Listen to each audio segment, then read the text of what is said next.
All right, hello everyone, and thank you for tuning in once again to the Black Box Podcast, BBOR, Black Box Online Radio, coming to you from West Virginia.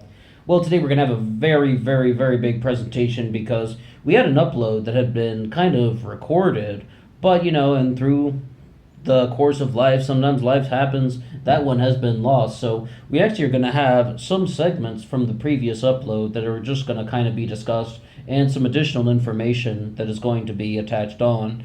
What we were really discussing was the Illuminati.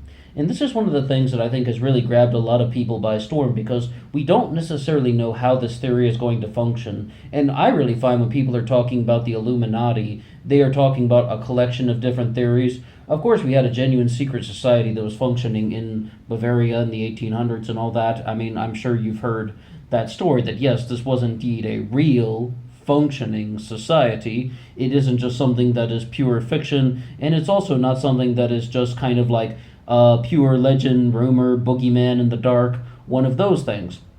So that's kind of where we are right now. A lot of people recognize the historical value of this, but what is the level of the Illuminati in the present day? Or any of the theories about how there is this group of individuals that are masterminding world events and brainwashing people? Because so much of the things about the Illuminati that you hear, so many of the things about what we hear, is that you have this group of people who are putting out these messages to try and brainwash people. They are using the music industry. They are also using things like the back of your dollar bills and such. That those are Illuminati signs.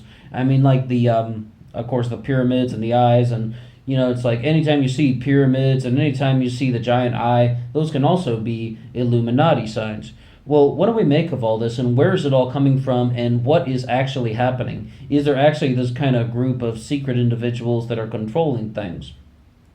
I was online and I came across the channel from Eugenia Cooney and Cooney. I was someone whom I've never heard before. I've never heard of any of her videos. Yet she has like 1.9 million subscribers. Where do these people come from who are just like, I mean, you ever just tune into someone's channel and they have over 1 million subscribers and you have no idea who they are? But did a video on the Illuminati, and it was kind of disappointing, to be honest. The first part was actually something that was like all about anime and just talking about things that are completely unrelated. But there were only two sentences in there that got me kind of thinking, and it actually kind of inspired me to do a little bit more reading up on the subject. One of them was kind of just a blanket statement that government is not to be trusted.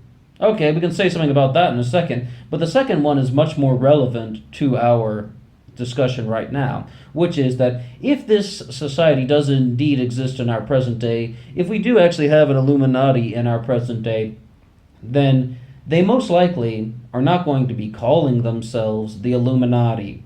Most likely they will be referring to themselves as, something different, or perhaps nothing at all. Perhaps they don't even have a name or a label. All right? So, if that's the case, we're actually getting somewhere where it's like it's no longer just this legend about how this society from Germany morphed and evolved into kind of people who control world events. If they're actually just saying that there is no name for the Illuminati, that there is just like this, if this thing exists, it doesn't have a name, that means that we are getting dangerously close to things like the deep state, the shadow government, the parallel government, the invisible government, the government within a government. It has so many different names. We're getting dangerously close to that theory, as well as something like the New World Order. However, I find that when people are mostly discussing things like the shadow government and the parallel government, they're really trying to liken that to American about politics, or the American setup that we have here, whereas the Illuminati, the New World Order, those things are worldwide, hence the name, of course, New World Order, but the Illuminati are, of course, masterminding world events as opposed to only within America. I mean, the deep state is going to have an influence on international events, of course, because America is one of the most influential nations in the world, but it's also like this stuff is really starting to kind of just all blend together. And the Illuminati theories are quite similar to the shadow government theories. There's a former CIA guy out there named Kevin Shipp who differentiates between the shadow government and the deep state. He says that they're two different things. If I get a chance, I'm going to go back through his videos so I can do like a proper kind of assessment and analysis and all that, and we can have like a discussion about his sort of theories about the deep state and the shadow government. But many people think that they're very similar things, and it's just the entire concept of there are sort of influences on American political decisions that do not come from the voters, and they do not come from the executive, legislative, and judicial branches. It's like they come from just outside corrupt entities. And is this where we're getting to? Are we actually getting somewhere with this Illuminati stuff? Like, we're getting to the point where we can just kind of like identify, are there corrupt entities that are sort of influencing the United States government in a particular set of ways? Because that's what a lot of people are sort of kind of viewing the type of shadow government theory as. It's like there's the puppet and the puppet master. There is something that is kind of acting like the face and the show. That's why they call it political theater. And then there's something behind the scenes controlling the strings. What I would say about that is that it's not only so, I don't think it's so genuinely blatant. I think this is much more like a mechanism, a cycle of just how for centuries corrupt entities that are financial, that are just power hungry, as well as like governments working with things like crime syndicates. Look at the state of New York and how New York politics run. They still have an influence from mafia families to this day in the 21st century. And it's very obvious. It's just they can't really be controlled, so they kind of have to have sort of interactions with the government from the state of New York, particularly the mayor of the city of New York, all of those things. There's some really interesting resources out there on the mafia families that are still functioning. And even looking back to the Kennedy assassination, one of the largest theories with that is that JFK was assassinated by the mafia. I'm not saying that I subscribe to that theory, but it's one of the largest ones out there. Okay, so that means that there are evil and corrupt influences on American politics that are pushing the nation in a particular direction. It's like there's this type of outside influence that is sort of using the political scene as a mask, a masquerade. They're acting like what you see on CNN and MSNBC and Fox News. That's really what's happening. That's what they want you to think. But in reality, the politicians are sort of just kind of cutting deals with these types of corrupt business people, as well as we mentioned other possibilities. They could be working with crime syndicates, as well as kind of just returning favors for excessive political contributions. Or how about this? Once the politician is in power, then they can start manipulating the scene so that they can stay in power. Then they can start cutting deals with different entities so they can remain at the top. I mean, there could be a wide variety of how the power dynamic can be kind of used. And it's like people are power hungry. And one of the ways that they would do this would be sort of resorting to illegal means, using their own power to cover up their illegal tracks. Well, what does this have to do with the Illuminati? Well, if we're going to kind of examine that statement that the Illuminati is not calling itself the Illuminati, but there are these people that are kind of masterminding world events, it's like, well, who are they? Because if you've heard any of my uploads in the past, I am horribly critical of people who are going to be saying like that the elites are trying to, control this and that, but they don't get very specific about who these elites are, about who the members of the New World Order are. And it's like, when it comes to the New World Order, it's like, I said very clearly that I believe that that is just like kind of a concept as opposed to a group of specific people.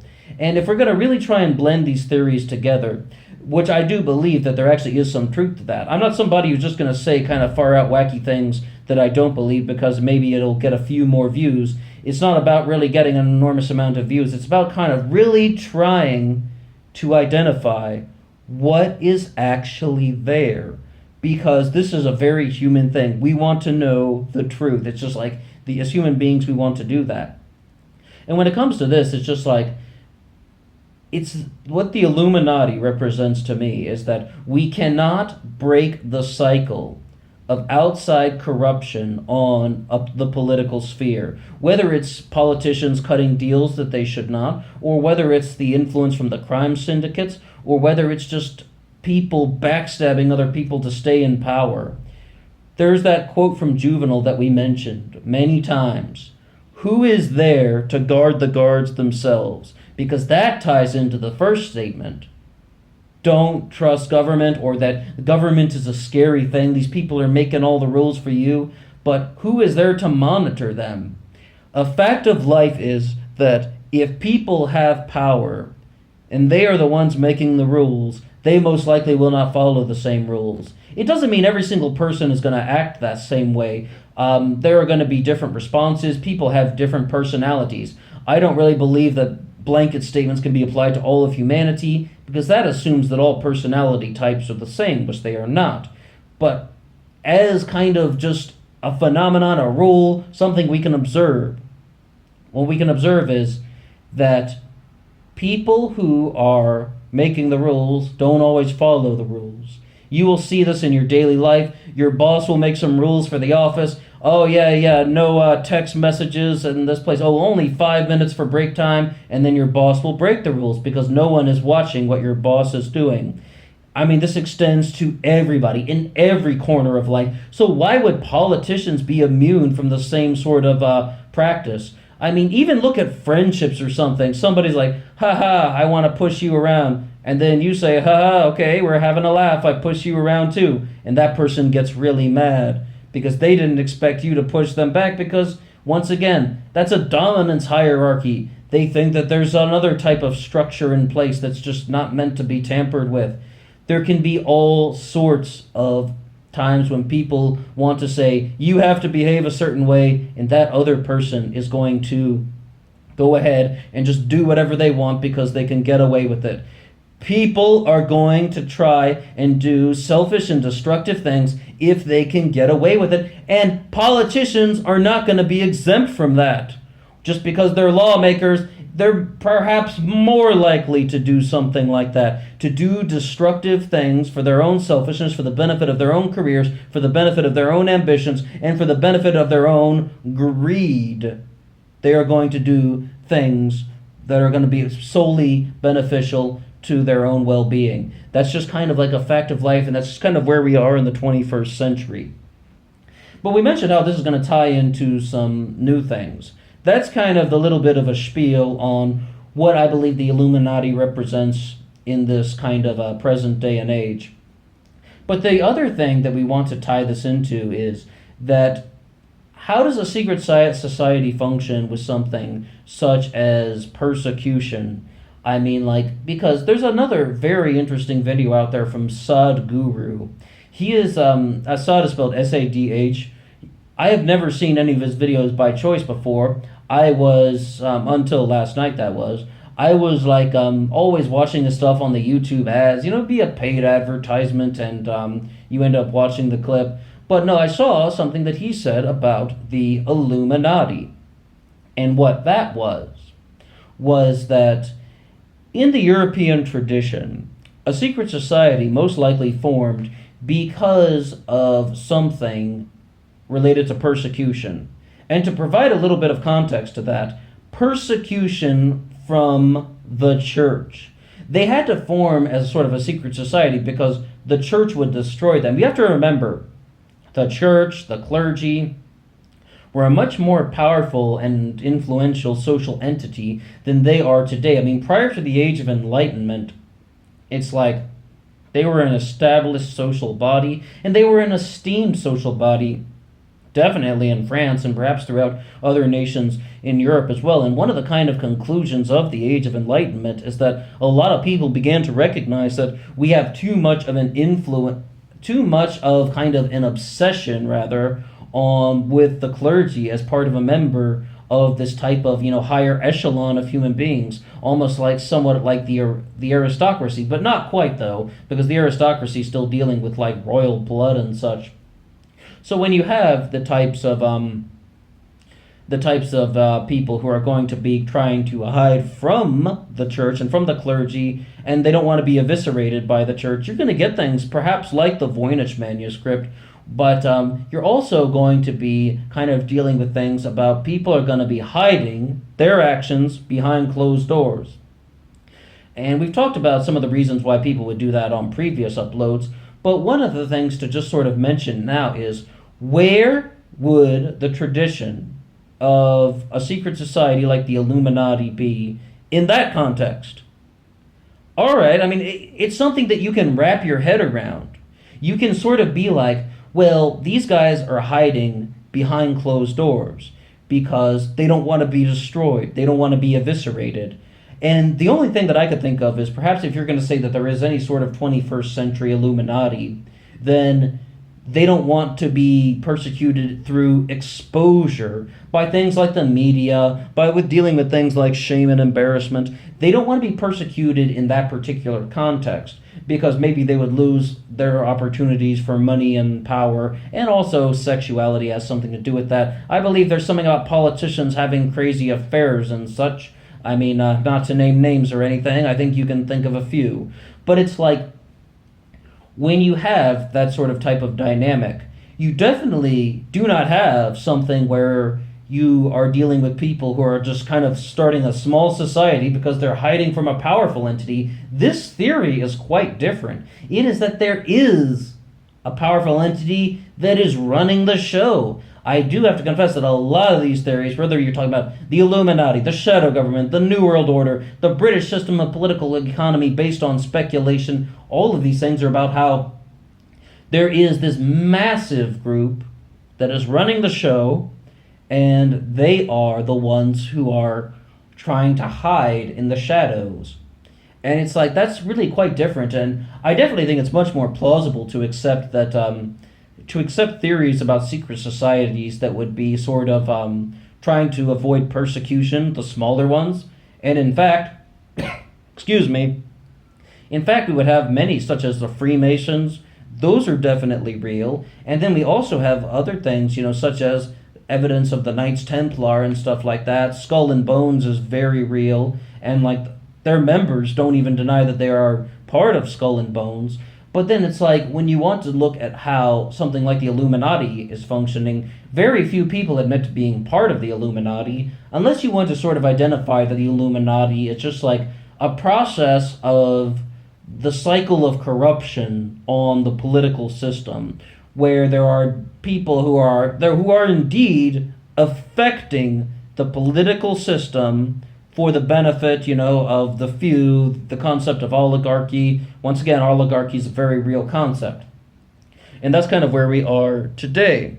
So it's like, I would definitely have to confess that the type of model where you have a small society trying to hide because they need to avoid persecution would be something quite different than what we're talking about with like the conventional definition of the Illuminati. So I proposed an unconventional definition of the Illuminati. I know it's not glamorous or something to say that it's just like, okay, it's just a cycle of corrupt political practices. People are, giving their cutbacks to certain other lower level individuals. They're rigging the system. Those things are very real, and they are sort of the course of events. But one of the things we haven't talked about with that on this particular upload is that how would that affect stuff such as the Illuminati symbology that we see all around the world about, the things like the pyramids and such. I have to confess, I'm not that I don't really support too many theories like that. But I would love to hear what any of you guys would have to say about something like that. What do you think about the Illuminati symbols like the pyramid, the eye? And you might think that those are connected to some other secret organizations and secret societies as well. I'm not a big believer in that because, once again, I really want to get to the heart of the issue and look at how these systems have affected an enormous amount of decades and centuries, and maybe we'll be dealing with millennia if we go all the way back to the Roman Empire and look from the Roman Empire to the present day. Maybe we'll see a repetition in the cycle of destructive behaviors within our political world. And one of the biggest things, though, is, and this is like a little bit of going off on a tangent, But we have this thing called the Dark Ages, and they say that there were Dark Ages in Europe. Guess what? There is more to the world than just Europe. I mean, there were societies that were flourishing around the world, that were just like booming and interconnecting during these so-called times of the Dark Ages. But one of the things is, with the development of political societies, that does not mean that they were immune from the types of practices that we've been talking about. A cycle of destructive policies that could be implemented where politicians are kind of rigging the system for their own benefit, or maybe if you want to expand it outside of the political sphere, oligarchs are rigging the system for their own benefit. It probably just happens at different levels, and when it gets rigged too much in favor of just the oligarchs, then it leads to a catastrophe. One of the ways to explain this is fill a balloon full of water and then hold it from the top, any angle really, and then if you're just holding a water balloon, the water will sag down to the bottom, and then there'll be a very narrow line moving up to the top. And that's the basic concept of oligarchy, corporatism, and the economic practices that push it to that particular place. Because it's like there's a very, very narrow field at the top, and it's very wide and heavy down at the bottom. All the masses, the people, us, the voters, the electorate, we're down in the bottom in that really heavy sagging thing that's about to explode, and the oligarchs are up at the top, and even if the water balloon rips off and breaks, they might still be hanging on because of their massive amounts of resources and the low likelihood that they will ever face accountability and consequences for their actions. The hanging water balloon thing. Some good videos about that on YouTube. But the thing is that it's just like there are destructive, repetitive policies and practices that exist in our political sphere. And we've been talking a lot about America, but this stuff can go global because no other nation is going to be immune to these types of corrupt policies. From Northern Europe to South America, these things could be happening, where you have a destructive cycle of repetitive behaviors. And I would like to get more into the symbology stuff. I would like to try and perhaps maybe we could do a whole upload on the symbology and actually find out, is there something there? What I could say is, if you want to view the Illuminati as that concept that we've talked about, the cycle of destructive, corrupt practices that have affected the course of American politics, I am all ears. If you would like to talk about how the New World Order is just kind of the influence of outside forces that has created this destructive cycle, I am all ears. If we're just looking at how these theories blend together, do you know what that means? It means that these things are real. They are factual and they are accurate, that there is a New World Order and an Illuminati. Just the problem is, it's not an attractive story to tell you. Yeah, there's corruption in politics. It's just we have a few more connecting variables about how it works. Yeah, okay, people have affected our political climate. Yeah, we know that, but this is a little more how it works. But the truth is, if we actually get to a higher level of understanding, maybe we'll be able to come up with an antidote. We will be able to come up with a solution to this problem. Even if we just kind of spread some awareness and get people to start talking about how broken our political system is and how so many people are ripping us off. I would love to hear from you. What do you have to say about the Illuminati? And what do you have to say about any of the claims that we have put forward? Until next time.